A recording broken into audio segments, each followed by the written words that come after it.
तो dear student, आपका बहुत बहुत स्वागत है। आप देख रहे हैं मास्टर साहब और हमारा नाम है आयुष। तो जैसा कि आप जानते हैं कि कल है आपका संस्कृत बोर्ड एग्जाम, तैयारी तो एकदम मस्त हो गया। Yes sir. तो आज जो है आप सभी के लिए ये वीडियो बहुत ज़्यादा इंपॉर्टेंट होने वाला है, क्योंकि आज के इस वीडियो में आपको संस्कृत पेपर प्रेजेंटेशन के बारे में बताने वाले हैं कि किस तरीके से संस्कृत का पेपर प्रेजेंटेशन सीबीएसई अंकल के बोर्ड एग्जाम में करना है। और संस्कृत में पेपर प्रेजेंटेशन का बहुत इंपॉर्टेंट रोल होता है, ठीक है। तो जैसे जैसे बता रहे हैं उसी तरीके से आप पेपर अपना लिखेंगे। निश्चित तौर पे इस वीडियो को देखने के बाद 10 से 15 नंबर आपका ऐसे ही इंक्रीज हो जाएगा, ठीक है। तो चलिए करते हैं स्टार्ट।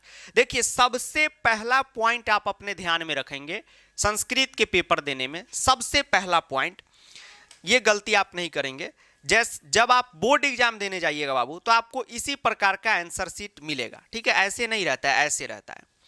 तो पहला पेज पे आपका पूरा नाम पता वगैरह, नाम पता का मतलब है नेम, रोल नंबर, ये सब छापा रहता है। और जैसे ही आप ऐसे पलटेंगे पन्ना को, ठीक है, तो यहीं से पूरा हिंदी वाला पन्ना रहता है। तो आप क्या करते हैं, यहीं से लिखना स्टार्ट कर देते हैं। तो यहां से नहीं लिखिएगा, यहां से लिखना स्टार्ट कीजिए। यहां से लिखिएगा तो आपका 10 नंबर कट जाएगा। सर ये झूठ बात है, ऐसे कैसे 10 नंबर कट जाएगा, बताते हैं कैसे। देखिए, होता क्या है कि ये जो पहला पन्ना रहता है ना, ये पहला पन्ना, इस पे आपका name, roll number, subject name रहता है। तो ये जो है फट के चला जाता है बोर्ड ऑफिस में, और एक बार कोड का स्टिकर इस पे चिपका दिया जाता है जो मॉल में रहता है, और एक इस पे। उससे पता चलता है ये किस बच्चा का कॉपी है। तो 10 नंबर चला कैसे जाता है आपको हम बताते हैं। देखिए, पहला क्वेश्चन क्या रहता है, अपठित बोधनम। कितना पेज में अटेगा सर जी, एक पेज में। तो एक पेज में आप ये अपठित बोधनम इसमें बनाए रहिएगा, तो 10 नंबर तो ये आपका चल गया। ये चेक भी नहीं होगा। अब यहाँ से पत्र लेखन रहेगा, वही आपका चेक होगा, तो 10 नंबर तो आपका चला गया। तो इसीलिए बताएं कि 10 नंबर बहुत बच्चों का चला जाता है। बच्चा आता है, कहता है सर 100 में 100, जब नंबर आता है तो 90 रहता है, कहाँ गया 10 नंबर, तो वही अपठित में चला गया, ठीक है। मैथ साइंस में तो एक पेज में थोड़ी ना आंसर 10 नंबर का अटता है। संस्कृत में तो आप जान रहे हैं खूब बढ़िया ढंग से एक पेज में अपठित अट जाता है, ठीक है। तो आपको बता रहे हैं कि बिल्कुल भी पहला पन्ना से स्टार्ट ना करें, ठीक है। बोर्ड में लास्ट पन्ना तक चेक होता है। आप लास्ट पन्ना में भी सारा आंसर बनाएंगे तो चेक हो जाएगा। इस एक जनरल बात कहें, इसलिए ध्यान रखिएगा। पहला पेज पे पूरा नेम, रोल नंबर, ये सब रहता है। ये पलटेगा, यहां से नहीं बनाइएगा, यहां से बनाइएगा, नहीं तो आपका गड़बड़ हो जाएगा, ठीक है। इसको फाड़ के ऑफिस में जमा करा दिया जाता है फर्स्ट। ये कांड नहीं करना है। उसके बाद दूसरा जो है वो ये है कि आप जो है अपना बोर्ड का जो आंसर कॉपी है उसको शुरू से लेकर लास्ट तक एकदम फ्लो में बनाएंगे, शुरू से अंत। ये संस्कृत में बहुत अच्छा रहता है और बहुत इंपॉर्टेंट रहता है। तो सर ऐसा नहीं कर सकते कि स्टार्टिंग में मन किया संधि तो स्टार्टिंग में संधि बना दिए, मन किया घटनाक्रम तो घटनाक्रम बना दिए। बना सकते हैं, कोई दिक्कत नहीं है, लेकिन जब आप स्टार्टिंग से बनाएंगे ना तो बड़ा मजा आएगा, ठीक है। तो सर कुछ नहीं आएगा तो क्या करें, अब आपको हम बताते हैं। जैसे मान लीजिए कि ये आपका आंसर शीट है, तो पहला पन्ना तो ये नेम पता वाला, इसको हटाइए। ये रहा फर्स्ट पेज, यहां से आप स्टार्ट करेंगे। तो आप कितना भी आप बड़ा बड़ा लिखते हैं, घचपच लिखते हैं, कितना भी स्पेस देके लिखते हैं, एक पेज में आपका अपठित अट जाता है। अटने का मतलब हो गया कि एक पेज में आपका अपठित हो जाएगा। जी सर। तो मान लीजिए कि अभी आपको अपठित बनाने का मन नहीं है, तो यहां पर ऐसे चढ़ा दीजिए, ऐसे प्रश्न संख्या 1 और टॉपिक का नाम दे दीजिए अपठित, ठीक है। और ये पेज को आप अच्छे से आप लिखिएगा। ये पेज को छोड़ के फिर दूसरा पेज में आ जाइए। ये पेज को आप लेफ्ट कीजिए और ऐसे पन्ना पलटिए, फिर इसमें पत्र हो जाएगा, एक पेज में आपका पत्र हो जाएगा। फिर चित्र अनुवाद एक पेज में हो जाएगा, ठीक है। तो स्टार्टिंग से पूरा नंबरिंग कर लीजिए, हम तो कहेंगे पूरा नंबरिंग कर लीजिए, ठीक है। और जब जो मन करे आप उसको बनाइए। इससे क्या होगा कि आपका क्वेश्चन भी नहीं छूटेगा, क्योंकि संस्कृत में बहुत क्वेश्चन रहता है, 50 तो ऑब्जेक्टिव ही रहेगा, ठीक। तो ये जो है आप ध्यान में रखिएगा। लेकिन अगेन बता रहे हैं, फर्स्ट पेज वाला बात ध्यान में रखना, नहीं तो 10 नंबर आपका उड़ जाएगा, ठीक। यहां से बनाना, इस पे मत बनाना। इस पे बनाइएगा, ये फट के चला जाता है बोर्ड ऑफिस में, ठीक है। चलिए, ये हो गया। अब उसके बाद बताते हैं कि एक चीज आपको बताते हैं क्या करना है। जैसे मान लीजिए 5 नंबर में संधि रहता है, ठीक है। 5 नंबर में संधि रहता है। तो जब आप संधि का क्वेश्चन कीजिएगा तो 5 का 1 जो है उसको कर दीजिए, फिर 2 है जो है उसको कर दीजिए। लेकिन जब आप समास, प्रत्यय ये सब बनाएंगे तो उसमें ऑप्शन भी रहता है। तो अब आप क्या करेंगे, एक का मान लीजिए ऑप्शन ख है, तो ऑप्शन ख तो आप लिखिए ही। अब जो ख में है वही सेम टू सेम वहां से देख के यहां पे लिख दीजिए, तो आपका आंसर और बेहतर ढंग से हो जाएगा। इस बात को आप ध्यान में रखिएगा। ये तो दूसरा चीज हो गया। उसके बाद तीसरा चीज आपको हम बताते हैं जो बहुत इंपॉर्टेंट है, जिस पे नंबर आपका कटेगा। पहला चीज, नंबर कहां कहां कटेगा? घटनाक्रम में अगर आप लाइन को दोबारा अच्छे ढंग से रीअरेंजमेंट करके नहीं लिखेंगे तो आपका लाइन जो है नंबर नहीं मिलेगा। ठीक, ये बात आपको ध्यान में रखना है कि घटनाक्रम को अच्छा से लाइन पहले सेट कर लीजिए, फिर 1 2 3 4 करके जो 1 में लाइन सेट हो उसको लाइन अच्छे ढंग से लिख दीजिए, नहीं तो नंबर कट जाएगा आपका। फिर आप जो है अव्यय, माफ कीजिएगा, अन्वय बनाइएगा। अन्वय 4 नंबर का, सिमुसी वाले भैया दीदी और मनिका वाले भी अन्वय बनाइएगा। तो आप अन्वय में ये नहीं कीजिएगा कि आंसर लिख के चले आइएगा, नहीं। अन्वय में ऊपर का श्लोक मंजूषा नहीं लिखना रहता है, लेकिन मेन जो अन्वय का क्वेश्चन है उसको बजाबते लिख के और जो आंसर है ऐसे एकदम डार्क करके और जो आंसर है उसको लिखना रहता है, नहीं तो नंबर कटता है। ठीक है, ये हो गया। उसके बाद 2 टॉपिक में चीजों को दोबारा लिखना रहता है एकदम। इसमें लिख भी सकते हैं, नहीं भी लिख सकते हैं, लेकिन लिखेंगे तो ज्यादा अच्छा रहेगा। पत्र लेखन और आपका प्रश्न निर्माण। पत्र लेखन और प्रश्न निर्माण, देखिए पत्र लेखन में क्या होता है कि बच्चा ऐसे आंसर देता है, 1 का क्या होगा, 2 का क्या होगा, 3 का क्या होगा, 4 का क्या होगा, 5 का क्या होगा, 6 का क्या होगा, 7 का, ये भी चल जाता है। ठीक, लेकिन आप देखेंगे जैसे बिहार से आप बाहर जाएंगे, ठीक है, साउथ साइड में ये सब सिस्टम नहीं चलता है। तो पूरा का पूरा पत्र लिखिए और जो जो आपका आंसर है बढ़िया ढंग से ऐसे जो है मार्किंग करके बढ़िया ढंग से ऐसे स्पेस देके एकदम फैली फैली से पूरा लिखेंगे। फिर वही प्रश्न निर्माण में भी आप करेंगे।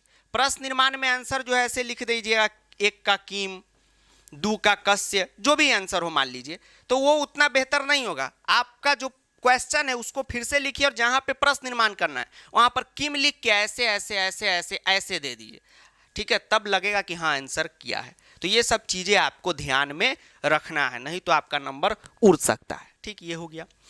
उसके बाद एक सावधानी रखिएगा, ये बहुत सबसे इंपॉर्टेंट सावधानी हम बता रहे हैं कि संस्कृत का पेपर 19 तारीख को आप घड़ी देख लीजिएगा, 12 बजे से पहले आप कर दीजिएगा। लिख के हम ठोंक बजा के दे रहे हैं। स्टाम्प अगर आपके पास होगा उस पर भी लिख को देने को तैयार है। तो उसके बाद सब बच्चा हेड डाउन कर लेता है, नहीं तो चीटिंग करवाने लगता है। ठीक है, यही नियम है। चीटिंग का मतलब हो गया कि अब देखिए ये नहीं है कि हम कैमरा के इधर हैं तो हम महात्मा गांधी हैं, सबसे बड़ा सच्चा अच्छा इंसान हम ही हैं। जो दुनिया का रीत है वही हम बोलते हैं। हम लोग भी एग्जाम दिए थे ना संस्कृत का सीबीएसई में, तो 1-1.5 घंटा में ही पेपर हो गया था। उसके बाद समास हो गया, प्रत्यय हो गया, अपना दोस्त महिम को थोड़ा बहुत चीट करवा दिए थे। ठीक है, टाइटल वगैरह हम लोग भी चीट किए थे। ठीक, मतलब ऐसा नहीं कि हम लोग को नहीं आता था, आता था। जो पैटर्न है तो वो उसमें नहीं रह जाना है, मतलब वो तो करना ही है, लेकिन ये नहीं कि अब वही करना है। आप सारा चीज मैच कर लीजिएगा।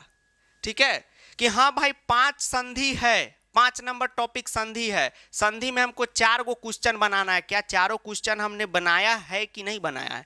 नहीं तो 3 गो बच्चा बनाता है, ये बाद में आता है और ये दादा एगो छूट गया रे माई रे माई, हट बड़ा मेहनत से रूल याद किए थे। ठीक है, तो ऐसा काम नहीं करना है। ठीक, ध्यान रखना है ये सब चीजों का। उसके बाद एक जरूरी चीज आपको बताते हैं, कोड नंबर तो मिला लीजिए, सभी का सेमूसी है। 122 नंबर जिनका भी कोड है उनका सेमूसी बुक रहेगा। ग्रामर तो सबका सेम है। जिनके पे सिर्फ एडमिट कार्ड पे संस्कृत लिखा होगा, अभी बहुत स्कूल चेंज भी कर दिया अपने मन से पगला सब, और 119 जिनके पे लिखा होगा वो होगा संस्कृत कम्युनिकेटिव लिखा होगा, वो मनिका है। ठीक है, तो आप मनिका वाला सिलेबस जो है अपना कंप्लीट कीजिएगा, दोनों डाला हुआ है। अब मनिका वाले आप भी ये कथा लेखन पूरा लिखिएगा, संवाद पूर्ति पूरा अच्छे ढंग से लिखिएगा। ठीक है, तभी आपको नंबर मिलेगा। ठीक, अंतिम जो कथा पूर्ति आता है 18वां नंबर टॉपिक मनिका वाले, तो आप भी पूरा क्वेश्चन लिखेंगे और जहां जहां वहां अंडरलाइन करके आप भी आंसर देंगे, एकदम जैसे सीबीएसई के मार्किंग स्कीम में है। तो ये सब चीजों का ध्यान रखेंगे। 2 क्वेश्चन के बीच बजाबते बहुत अच्छे ढंग से स्पेस देंगे, नीट एंड क्लीन अपना पेपर रखेंगे।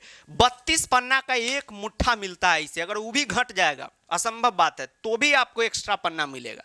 ठीक है, तो एकदम बढ़िया ढंग से ऐसे जो है करना है। ध्यान रहे किसी का OMR पे गड़बड़ उड़बड़ हो जाए, ठीक है, या एडमिट कार्ड बिना पेरेंट्स का साइन करा लिए। कुछ बच्चे बोल रहे थे कि सर एडमिट कार्ड हम बिना पेरेंट्स, क्या बोल दिए हम, एडमिट कार्ड पे बिना पेरेंट्स के साइन के लेमिनेशन करा लिए हैं तो भी कोई चिंता नहीं है, सेंटर पे पापा के साथ जाइएगा, ठीक है, वहाँ पे एग्जाम कंट्रोलर एक दस्तखत करा लेंगे, बात खत्म हो जाता है, कोई भारी गुनाह नहीं है, उसके लेकर परेशान नहीं हुई है, ठीक, आप ही नहीं है, 100-150 बच्चा सेंटर पे ऐसा पहुँचता है, ठीक, तो उसका भी नियम है, घबराइए नहीं, ठीक।